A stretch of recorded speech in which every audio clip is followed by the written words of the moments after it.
Buenas noches, ¿cómo están, queridos hermanos? Qué bueno que nos podemos conectar aún por este medio, a pesar de las últimas noticias que obviamente nos impiden reunirnos presencialmente. Yo creo que para unos ya es de público conocimiento que para este domingo no tendremos reunión presencial por el tema del encerramiento total que comienza mañana desde las 8 de la noche. Entonces, para que tengamos presente que el domingo también será por este mismo medio nuestra reunión. Quiero invitarle para que oremos, para que en esta noche podamos tener corazón dispuesto para recibir la palabra del Señor, recibir la instrucción que viene de parte de nuestro Dios para cada uno de nosotros. Padre, te damos gracias, exaltamos tu nombre, glorificamos tu presencia, soberano Dios. Gracias por este tiempo especial que nos concedes como familia en casa para recibir el mensaje, el poderoso mensaje de tu palabra. Hoy te rogamos en el nombre de Jesús que este mensaje, que esta enseñanza quede en el corazón y que podamos determinar cada día avanzar y crecer según lo que está establecido para nosotros en tu palabra. Te damos muchas gracias en el nombre de Jesús. Amén. Mis queridos hermanos, recuerden que estamos estudiando la carta a los Colosenses, el capítulo 3. Y hoy miraremos los versículos 12 y 13. Comenzaremos a estudiar esos dos pasajes teniendo en cuenta que tienen un gran contenido, un riquísimo contenido para lo que ya venimos estudiando frente a lo que es nuestra condición humana, habiéndonos despojado de nuestra vida pasada y teniendo que determinar para nosotros vivir según lo que Dios quiere. Los versículos 12 y 13 dice la palabra del Señor: vestidos pues como escogidos de Dios, amados, santos, de entrañable misericordia, de benignidad, de humildad, de mansedumbre, de paciencia, soportándoos unos a otros y perdonándoos unos a otros, si alguno tuviera queja contra el otro, de la manera que Cristo os perdonó, así también hacedlo vosotros. Aquí vemos la realización del nuevo hombre. Los versículos anteriores, el versículo 9 y 10, en primera instancia decía que no mintiéramos los unos a los otros. Dice el versículo 10 que nos revistiéramos del nuevo hombre que es conforme a la imagen del que lo creó. El versículo 11 nos anuncia que la salvación y el plan de Dios no había sido limitado para un solo pueblo, aunque al principio era la casa de Israel la que estaba realmente elegida para ello. Luego, cuando Jesús viene, abre la puerta para nosotros los gentiles también, para que tengamos la posibilidad y la oportunidad de tener salvación. Pero el versículo 12 ya nos lleva a otro contexto diferente. Dice: vístase pues como escogido de Dios. Versículo 10 dice: revístase del nuevo hombre. Este dice: vístase como escogido de Dios. Y bien interesante porque la palabra vestíos viene de la palabra griega que es enduó, que significa vestirse o cubrirse. Nosotros tenemos una definición para lo que es vestido en nuestra cultura. Para ellos era cubrirse de algo más, de lo que ya ellos tenían, lo que ellos eran sobre sí, colocar algo más. Y esto eran las cualidades que realmente el apóstol Pablo estaba instando al pueblo a que debían tener, pues ya eran nuevas criaturas. Y es a lo que se refiere el texto. Dice: vístanse como escogidos de Dios. Aquí la pregunta es: ¿estamos convencidos que somos escogidos de Dios? ¿Estamos convencidos que somos parte de sus hijos, del pueblo, de lo que Dios ha escogido para él? Partiendo de esto, entonces, la recomendación que el apóstol Pablo es: vístase como un verdadero escogido de Dios. Y está hablando realmente de lo que somos en nuestra mente, lo que somos en nuestro corazón, lo que somos en nuestras acciones. El mundo realmente ha sido privado en gran parte de la historia de poder conocer verdaderos hijos de Dios, de poder conocer verdaderos hombres, mujeres que realmente han sido transformados. No estoy diciendo con ello que no los hayan, sí los hay, pero se han privado porque muchos se han dado la tarea quizá de mostrar con su comportamiento y su testimonio lo contrario, lo que es opuesto a un verdadero hijo de Dios. Y aquí encontramos que el contexto bíblico nos muestra que debemos vestirnos como verdaderos escogidos de Dios, como personas que somos representantes de Cristo en esta tierra. Y no habla solamente del vestido físico de aquel que usted y yo vemos, sino realmente de la condición espiritual que debe tener un hijo de Dios. ¿Qué condición espiritual debe tener este hijo de Dios, estos hijos de Dios? Obviamente, aquello que tiene que ver con lo que la palabra nos enseña. Un verdadero hijo de Dios debe realmente exhibir un carácter apacible, un carácter de acuerdo al de Cristo. Debe exhibir el fruto del Espíritu Santo. Debe ser una persona que anda en amor, que practica la paciencia, que soporta a los demás. Debe ser una persona que realmente con sus palabras edifica, construye, insta a otros a que sigan avanzando en el conocimiento de Dios. Y a esto hemos sido llamados. Al vestirnos como verdaderos escogidos de Dios, debemos realmente dar a conocer lo que Dios ha hecho en nuestra vida, la transformación, la renovación que se ha efectuado en cada uno de nosotros por la misma obra del Espíritu Santo en cada una de nuestras vidas. Ahora, qué interesante, porque realmente el contexto de lo que el apóstol Pablo está enseñando es, mire, las determinaciones son suyas, vístase. No está diciendo Dios lo va a vestir, no está diciendo el Espíritu Santo lo va a vestir, está diciendo usted debe determinar vestirse como escogido de Dios. Debe determinar que la obra del Espíritu Santo se complete en su vida, debe determinar abrir su vida para que todo lo que Dios quiere hacer lo cumpla en usted, lo cumpla en cada uno de nosotros. Por eso, él no solamente habla de que como escogidos de Dios debemos simplemente cargar una Biblia, asistir a una iglesia, sino dar evidencia real, tangible de lo que somos. Esto obviamente chocará con nuestro pensamiento, pues nos vemos como pecadores y lo somos en gran manera. Somos pecadores, equivocables, somos personas que realmente cometemos errores en muchas maneras en nuestra vida, pero el texto nos da a entender que cada día, al ser transformados por Dios, al ser renovados, al darle lugar al Espíritu Santo, debemos tomar conciencia, debemos tomar responsabilidad de lo que nos compete como cristianos. Pensemos por un momento, lo que nosotros hacemos muchas veces, lo que dejamos ver a otros de lo que realmente somos nosotros, ¿está mostrando a un Cristo verdadero? ¿Está mostrando a un Dios realmente que ha transformado nuestra vida? ¿Somos representantes de Él? ¿Estamos realmente cubiertos con esa nueva condición espiritual que nos ha sido otorgada a pesar de nuestro pecado, a pesar de nuestra falla, por el perdón de Cristo Jesús? Ahora, el texto dice que debemos vestirnos de esta manera. Ahora, el primer rasgo de carácter que debe marcar al nuevo hombre es una entrañable misericordia. Aunque el texto nos muestra que usted y yo como escogidos de Dios, en primera instancia somos santos y escogidos, y recordemos que el término santo tiene que ver con ser apartado para el uso exclusivo de Dios. Cuando Dios me rescata del pecado, cuando Dios me libera de mi condición pasada, lo que Él quiere es que yo sea de su uso exclusivo, que viva solamente para Él, que me aparte de todo lo que me contamina, que deje atrás todas aquellas situaciones que mi carne está pidiendo constantemente y que renuncie a una vida de pecado que tenía o que venía practicando. Que obviamente cada día busque purificarme en el Señor, que busque en el Señor romper con todas aquellas cosas que en mi vida causaban alejamiento de Dios y que comience a caminar en la gracia abundante que es en Cristo Jesús, en esa gracia soberana de Dios, en ese nuevo caminar que Dios ha establecido para mí y que yo puedo disfrutar abiertamente, pues sé que tengo un Dios que me ha dado la capacidad, la fuerza para poder vencer todas las adversidades. Ahora, debo sentirme amado. Y es una de las grandes luchas que ha enfrentado el cristianismo en este tiempo.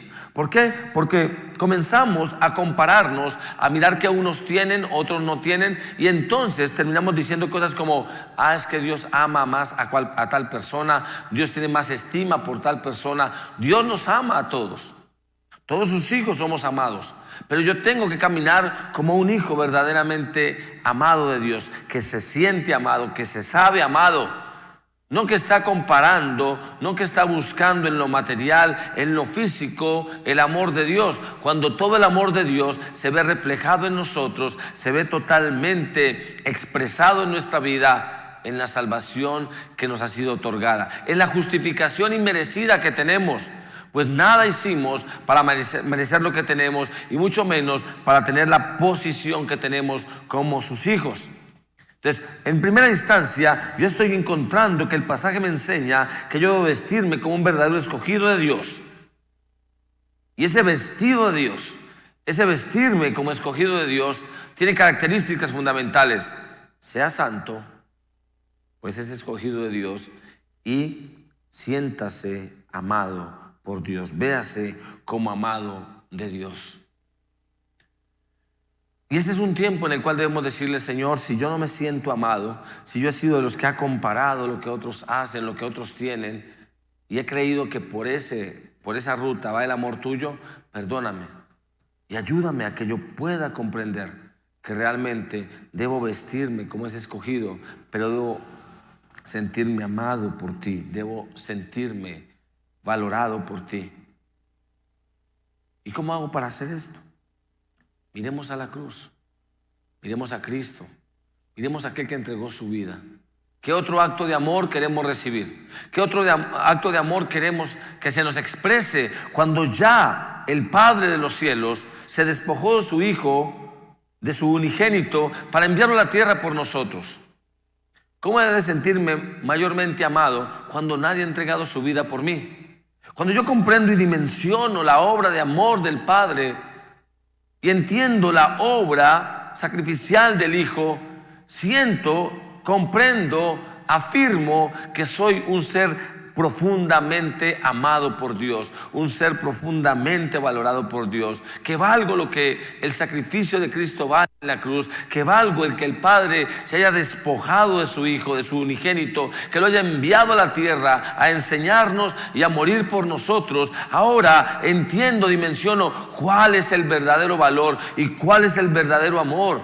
Y entonces ese amor expresado a través de tanta gracia me hace sentirme rodeado, valorado, importante en el Señor.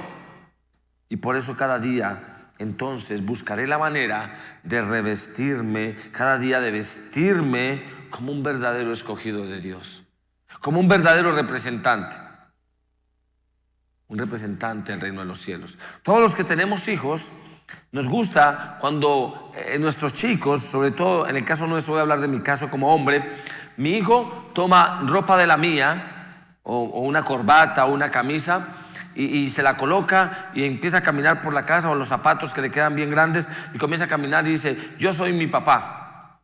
Y uno como que siente esa alegría en el corazón, le dice: mi hijo quiere ser como yo, mi hijo me está representando, mi hijo está queriéndose ver como yo me veo. O cuando nuestros hijos están en la calle o con otras personas y nos dicen: es igualito a usted, se ríe como usted, camina como usted, habla como usted, y otros rasgos distintivos que podamos tener. Y esto nos llena de alegría el corazón. ¿Sabe por qué? Porque decimos: estamos siendo bien representados, mi hijo está dando una buena imagen de lo que soy yo. Ahora, cuando nuestros hijos hablan bien de nosotros, resaltan nuestras cualidades, nuestras habilidades, nuestro amor, nuestra comprensión, compañía, eso también llena de alegría el corazón del papá. En el caso de los hombres, también hablo de las mamás. Y volteando este caso, este ejemplo a lo que Dios es, estar vestidos como escogidos de Dios da a entender que alegramos el corazón de Dios, porque estamos dando una imagen correcta de lo que Él es. Cuando representamos a nuestro Dios, cuando hablamos de su palabra, cuando hablamos como sus hijos, cuando realmente somos diferentes, marcamos una diferencia en el contexto de la vida, Dios está siendo exaltado. Él también debe sentirse feliz, porque nosotros, sus hijos, estamos dando una imagen clara, correcta de lo que es nuestro Dios, el Dios de nuestra vida. De esta manera, entonces podríamos avanzar entendiendo que siendo escogidos por Dios, que siendo santos y amados, una de las características importantes de nuestro carácter debe ser la entrañable misericordia. Hablar de entrañable viene de una palabra griega que es esplancha, que es un modismo hebraico que se refiere literalmente a las partes internas del cuerpo humano. Está hablando de lo que es parte de nuestra esencia: corazón, pulmones, hígado, riñones, etcétera. Está hablando de la parte interna. Y como vimos quizá cuando vimos el versículo 2 del capítulo 3, que nos damos cuenta que usted y yo ponemos nuestra mirada en el capítulo 2, el versículo 2, donde dice que nosotros seamos consolados en nuestro corazón o parte interna y unidos en el amor. Nos damos cuenta en el versículo 12, que la entrañable misericordia tiene que ver con eso que está dentro de nosotros, lo que produce esa fuerza, lo que produce todo en nosotros. Y se utilizan a menudo en el Nuevo Testamento para hablar en el sentido figurado del lugar en el que residen todas nuestras emociones. Recuerde que cuando usted está enamorado o enamorada, ¿usted siente cosquillitas dónde? ¿En el corazón? No, en el estómago, ¿cierto? Para ellos el sentimiento, podría decirse literalmente, es el sentimiento del estómago, lo que se siente realmente, lo que usted puede evidenciar como una emoción profunda en su ser, y tiene que ver con esto que es profundo, que está en el corazón. Y lo que dice el texto es que desde lo profundo, desde lo entrañable, debemos sentir misericordia. Misericordia viene otra palabra que es oitirmos, que significa literalmente piedad, simpatía, compasión. Y lo que está diciendo es que esa entrañable misericordia debe ser algo profundo del corazón que genera en nosotros una compasión, una simpatía con el ser humano, si realmente estoy siendo vestido como escogido de Dios. Yo como escogido de Dios doy evidencia de lo que realmente debe ser un hijo de Dios, de cómo debe amar, de cómo debe ser cercano a aquellas personas, aquellos seres humanos, en amor, como Dios es cercano a cada uno de nosotros. Ahora, lo interesante del pasaje es que debe ser algo entrañable, algo de lo profundo. Y al reunir estas definiciones podríamos traducir que la frase puede decir: vístase de una compasión, de un amor que es profundo en su vida, de una compasión que es interna. O podemos decir: tenga un sentimiento de compasión que sea interno y apremiante, que realmente te lleve, te impulse, que realmente me lleve y me impulse. Y esta cualidad divina está demostrada en su máxima expresión en Cristo mismo. Miremos lo que dice Lucas capítulo 6, Evangelio según Lucas capítulo 6 y versículo 36. Lucas 6, 36 dice la palabra del Señor: sed pues misericordiosos como también vuestro Padre es misericordioso. Y en la carta a Santiago en el capítulo 5 y el versículo 11, Santiago 5:11, dice la palabra del Señor: he aquí, tenemos por bienaventurados a los que sufren, habiendo oído de la paciencia de Job, y habéis visto al Señor, el fin del Señor, que el Señor es muy misericordioso y compasivo. Si yo me he visto como un escogido y Cristo vive en mí, esta va a ser una cualidad que aflore a través de mi vida. Ahora, en Mateo 9:36, Evangelio según Mateo, capítulo 9 y versículo 36, permítanme por acá un segundo, dice la palabra del Señor, Mateo 9:36, ahora sí. Dice la palabra del Señor: y al ver las multitudes, tuvo compasión de ellas, porque estaban desamparadas y dispersas como ovejas que no tienen pastor. Y el mundo realmente hoy requiere con urgencia un sentimiento profundo de los hijos de Dios, que sientan misericordia, que realmente sean movidos a compasión, que realmente tengan un sentimiento interno y apremiante por la necesidad que ellos tienen de Cristo, por la necesidad que ellos tienen del Señor. ¿Por qué? Porque es lo que realmente debe tener todo hijo de Dios. Debe ser vestido como escogido de Dios, teniendo una entrañable misericordia. Por ejemplo, las personas enfermas, ancianas, heridas, en el tiempo anterior eran con frecuencia abandonadas a su propia suerte. Jesús tiene un sentimiento de compasión por todos. Ahora, los creyentes, usted y yo, no debemos ser indiferentes al sufrimiento del mundo, sino que debemos preocuparnos por suplir esas necesidades, sobre todo las espirituales, en cada ser humano. Las necesidades que el mundo realmente tiene y que son apremiantes en su vida personal y espiritual. Ahora, el texto también nos dice, bien interesante, no solamente habla de la entrañable misericordia, sino de la benignidad. Y la benignidad está muy relacionada con la misericordia. Y el término griego que encierra esta palabra se refiere a la gracia que penetra todo el ser de una persona y que suaviza toda dureza. La benignidad tiene que ver con que yo me despoje de aquellos pensamientos humanos que endurecen mi corazón y no me permiten ver con misericordia la necesidad de otro. Aquello que simplemente me centra en lo que yo necesito, en lo que yo quiero, en lo que yo anhelo, sin interesarme lo que sucede a mi alrededor. La benignidad me lleva entonces a que yo pueda tener un corazón realmente sensible a la necesidad de otro y que pueda personarme de orar y de apoyar, y si puedo ayudar, lo voy a hacer.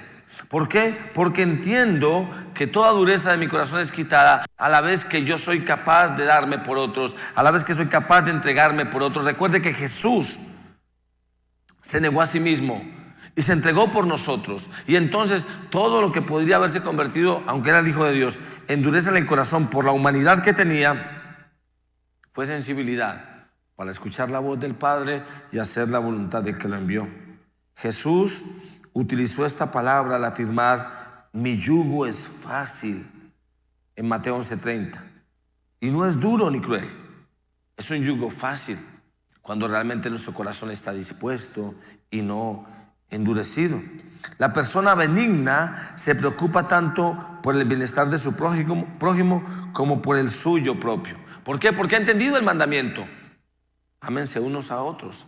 Y ha entendido: ame a su prójimo como a usted mismo. Una de las cosas que tenemos que entender realmente en este contexto es que Dios es benigno hasta con las personas ingratas y malvadas. Le pregunto, ¿usted y yo somos benignos? ¿Tenemos un corazón sensible a la necesidad de aquellas personas que no son tan buenas? ¿De aquellos que quizá no nos tratan tan bien? Escúcheme, la característica o las características de un hijo de Dios en amor tienen que trascender, traspasar aún la condición de la persona. No puede estancarse ni frenar frente a las debilidades o frente a los defectos que tiene el ser humano, porque entonces no podríamos ser benignos. Por eso le digo, Dios es benigno con todas las personas de igual manera. La Biblia dice que Él hace salir el sol sobre buenos y malos. Dios entonces diría: el sol solamente para mis escogidos, para mis hijos o para los buenos. Pero no, Dios muestra su benignidad aún con las personas ingratas y malvadas. En Lucas capítulo 6, versículo 35, Lucas, Evangelio según Lucas, versículo 6, 35, dice la palabra de Dios: amad pues a vuestros enemigos y haced bien y prestad, no esperando de ellos nada, y será vuestro galardón grande, y seréis hijos del Altísimo, porque Él es benigno para con los ingratos y los malos. Aquí encontramos que no está haciendo acepción de personas. Lo que está haciendo es ser benigno, mostrar su amor y su gracia con todos. Y en efecto podemos ver que fue la benignidad de Jesús la que realmente se manifestó y nos llevó al arrepentimiento. Se manifestó al lanzarnos esa invitación: Llevad mi yugo sobre vosotros y aprended de mí,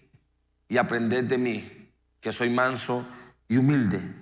Eso fue lo que realmente acercó a Jesús, la gente a Jesús, la benignidad de Jesús con el ser humano. ¿Por qué? Porque él sabía que tenía que acercar al mundo a través de la benignidad al arrepentimiento genuino, a que el hombre entendiera que estaba equivocado en su proceder, en su caminar, y que estaba pecando, que estaba lejos de la gracia de Dios, y esta benignidad lo llevó al arrepentimiento. En Romanos capítulo 2 versículo 4 leemos: o menospreciáis las riquezas de su benignidad, paciencia y longanimidad, ignorando que su benignidad te guía al arrepentimiento. Aquí nos encontramos que la benignidad en Cristo fue la que nos guía, o nos guió y guía, sigue guiando al ser humano al verdadero arrepentimiento. Es más, podemos comparar un texto en Tito capítulo 3, carta a Tito capítulo 3 y versículo 4. Tito 3:4 dice: pero cuando se manifestó la bondad de Dios nuestro Salvador y su amor para con los hombres, nos salvó no por obras de justicia. Quiere decir, aún en la manifestación de su benignidad, Él nos acercó para arrepentimiento a cada uno de nosotros. Qué bendición la que hallamos en la palabra del Señor y en lo que Dios es realmente para nosotros. Dos cosas fundamentales hemos estudiado hoy: el entrañable, tan importante, la entrañable misericordia, que como vestido de Dios tenemos que tener, y en segundo lugar, esa benignidad que nos lleva mucho más allá de lo que en nuestra mente podemos nosotros imaginar o tener. Quiero invitarle para que oremos en esta noche y demos gracias a Dios por su palabra. Y roguemos a Dios que podamos ser verdaderos cristianos vestidos, escúcheme esto, vestidos como escogidos de Dios, santos, que tengamos la santidad no como una palabra lejana de nosotros, que realmente vivamos como hijos amados de Dios, que practiquemos la entrañable misericordia y que seamos benignos, pues Dios es bueno, está en nosotros, debemos ser buenos como Dios lo es. Padre, te damos muchas gracias en esta hora de la noche. Gracias por esta palabra que nos concedes, por este mensaje que alienta nuestra vida y que nos da esperanza, que también confronta nuestro ser y nos lleva a recapacitar y a evaluar nuestra condición de vida espiritual, nuestra condición de vida testimonial delante de los hombres. En esta noche queremos rogarte, Padre, que esta palabra quede en el corazón, que nos perdones si no nos hemos vestido realmente como santos y como amados, pero que nos ayudes también para que podamos experimentar esta nueva condición de vida que tenemos en ti y podamos avanzar. En segundo lugar, que podamos, Señor, practicar una entrañable misericordia, que podamos sentir compasión en el corazón, pero que también seamos benignos, permitiendo que tu Espíritu moldee nuestro corazón y haya sensibilidad en nosotros para que podamos, Señor, aún acercarnos a aquellos que están lejos de ti, y que podamos aún, Dios de los cielos, llevar tu yugo, sabiendo y entendiendo que a través de tu obra, de tu benignidad, nos acercas y acercas a otros al arrepentimiento. Te damos muchas gracias y honramos tu nombre en Cristo Jesús. Amén.